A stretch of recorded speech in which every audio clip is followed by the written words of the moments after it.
Nagsimula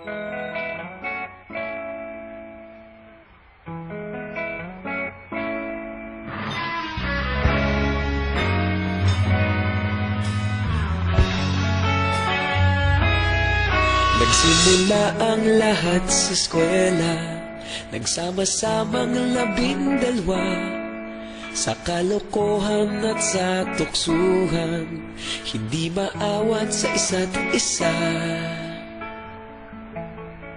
Madalas ang standby sa cafeteria, isang barkada na kay saya.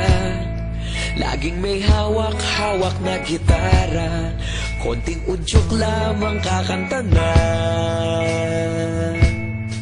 Kay simple lamang ng buhay noon, walang mabibigat na suliranin. Problema lamang laging kulang ang datong. Sana napunta ang panahon? Sana nga ba? Sana nga ba? Sana napunta ang panahon? Sana nga ba? Sana nga ba? Sana napunta ang panahon? Sa unang ligaw kayo'y magkasama, magkasabwat sa pambobola.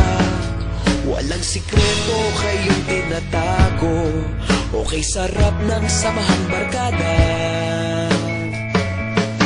Nagkawatakan na sa kolehiyo, kanya-kanya na ang lakaran. Kahit minsana na lang kung magkita, pagkakaibigay hindi nawala. At kung saan na napadpad ang ilan, sa dating eskwela meron ding naiwan. Meron pa ng mga ilang nawala na lang, nakakamiss ang dating samahan. Sana nga ba? Sana nga ba? Sana nga bang barkada ngayon?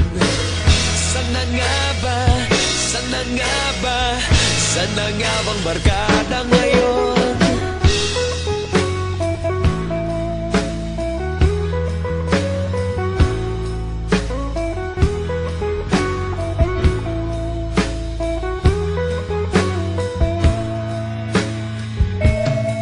Ilang taon din ang nakalipas, wala pa sa aming tatay na nagsusumikap upang yumaman at guminhawang kinabukasan. Paminsan-minsan kami nagkikita, mga naiwan at natira. At gaya nung araw namin sa eskwela, pag magkasama'y nagwawala.